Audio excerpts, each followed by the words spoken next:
Hi, beautiful beings under the stratosphere. If you've made it this far, congratulations. You did emotional crisis control number 1, which was immediate, impactful movement. Then there was number 2, to keep it going for 60 minutes. And then there was number 3, learning to use your words. Number 4, use your hands. We're going to use our hands and go manual. First, some benefits of why we can use our hands, and then I'm going to give you some tools and ways you can use your hands to process your emotional crisis in a way that the hands really work magic. They will really refine the extraction of perhaps the deepest parts of the part of the crisis that you won't be able to process with the vibration and energy of the body. I mean, it will process that way, but it won't be as refined as the way that the creation and the activity of the hands can do, and they can manifest, which is number 1. So number 1, the hands manifest, right?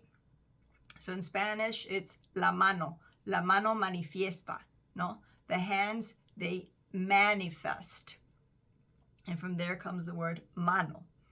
And this is the power of the hand to be able, with its own small, tailored little strength, to be able to bring something into being, into living with it is the creator, which is number 2. It creates something, so it manifests it, right? What do I want to create? What is next with my hands? But first, what has been created inside of me emotionally that I need to express? This is where the whole realm of art comes in, right? And what happens in art is, number 3, you are able to express detail. There's tremendous emotional and intentional detail in your personal artwork, in other people's personal artwork.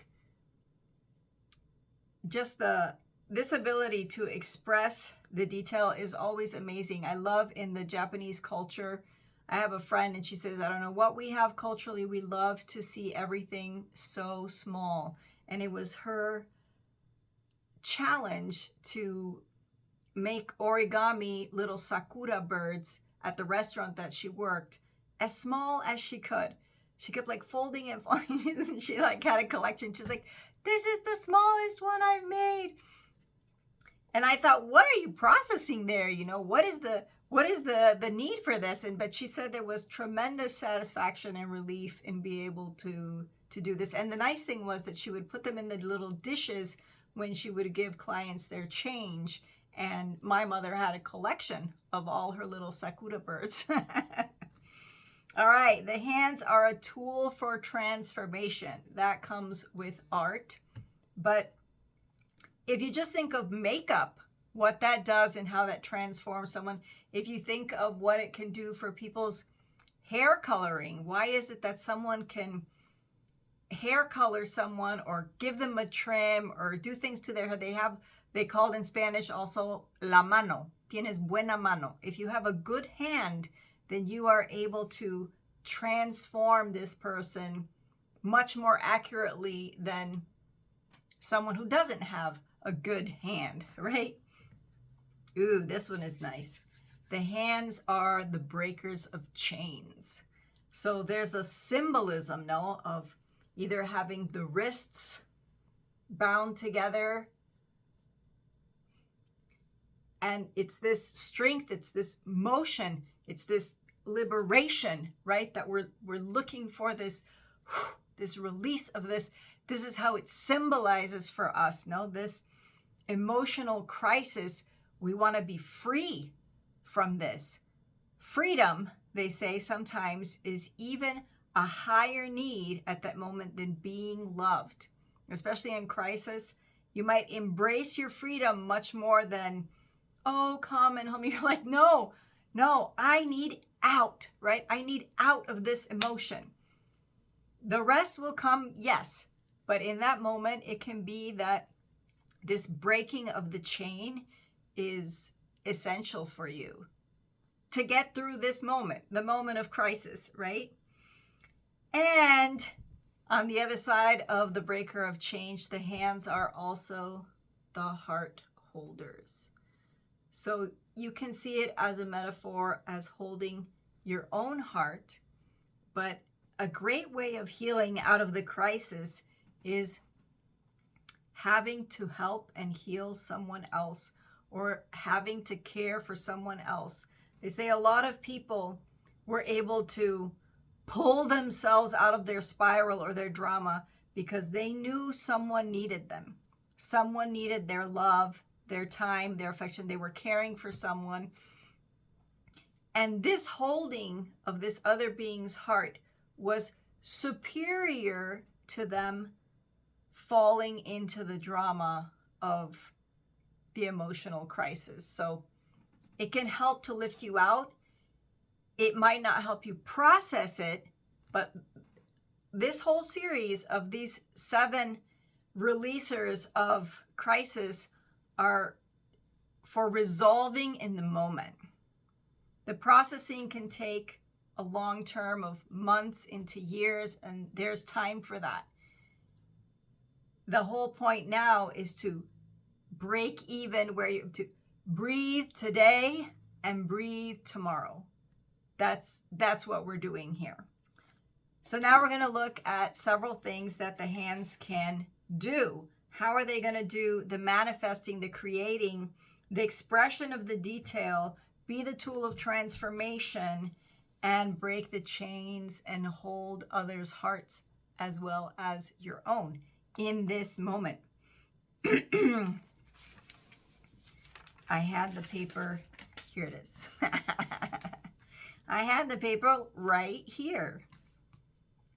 So the hands are great for writing. You already did the verbal thing. That's easier. It's easier sometimes just to talk. But writing it down slows you down. You have to think. The mind is racing. It has the whole sentence there, but you are able to slow down and carefully write the emotions. This helps process. There's also a frequency of vibration that happens through the arms. Sometimes I also try to practice and write it, since it's really not, I'm not sending it in this case to anyone. I try to process it with my left hand as well, especially if I feel what I'm processing or going through is more on my yin side, on my female energy. Even though they say this side is connected to the right brain, I still work it as my female energy. Too much confusion there with the breaking it up. I love doing the journal dump. So I don't want to think, oh, how pretty, how can I make this sound? What are the exact words? No, I just start throwing words on the page of, if I'm bored with that sentence, I was halfway through, I just leave it and keep going with the next sentence that came up to me. So it's processing the concepts, the thoughts immediately. Sometimes it's a line or a jag, or it doesn't even have to be a word, but the hand is documenting it. No, it's getting it out. So this is nice. Another way is poetry. Now you might think, hey, Vivian, this is not the time to write poetry, right? I'm not feeling, it's not coming out of inspiration. The method I use poetry for pain, is try to find a metaphor. So if I find an example in how a mountain crumbles, or if I find an example of how a lake freezes over, and I can describe it, I can find in the elements of the world or of things going around me a way to express more accurately, in a more grandiose way, my emotional distress. No, I can find it in the fierceness of a lion. If I'm angry, I can express, the teeth, the focus, the intensity, feeling like the prey, feeling like you're out to like get into all the nitty gritty of it. How would this be if I express this in a metaphor? And there's a lot of release of what's the parallel world, either an animal or in nature, that has a congruency with me, no? Has a release with me. So in this way, poetry and the metaphors, you can always write a proper letter. I wrote that down also, to yourself, or you can write it and send it to someone else. Now let's get into the art. What's the art that your hands can do? Crafting, I mean, for me, it just makes sense. Why crafts for children, you know, those like playing in the mud, doing all these things manually. I was a teacher for 15 years from kinder till 5th grade, and I could see how many of these children would process their home life experiences, things that were going on with them, through their art, through their craft. And I took studio art myself. My whole line is artistic. So I was into painting and drawing and expressing, and I wanted to do a performance art, you know, where there would be just the drama of the blood spilling out while something else was happening. You know, I went into the drama club also, so there was all of this healthy, I'd say, at that point, because when you're young, what is your venue of expression? So I had these great gifts that I could do it in school, and then as a teacher, I could facilitate it through all the arts and crafts that you could apply to almost any subject. Even in, I remember in geography, we did the 50 states that we were going to learn, and we did this whole song. So I made up a song to memorize all the states, and then I also gave them a graph, and we painted and colored and made some parts 3D that were more elevated. And each day we would work on one and learn about that one. And it was a work of art.